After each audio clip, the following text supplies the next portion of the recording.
Dear all, for a person born in the zodiac sign of the Aquarius as the ascendant, in his horoscope, if the Lord of the 10th house, the Mars, is in the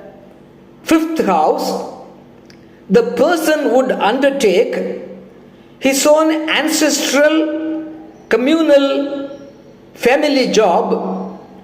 with a little amount of investment, with a little effort,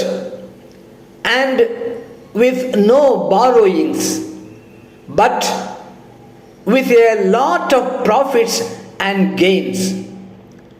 Person born in the Aquarius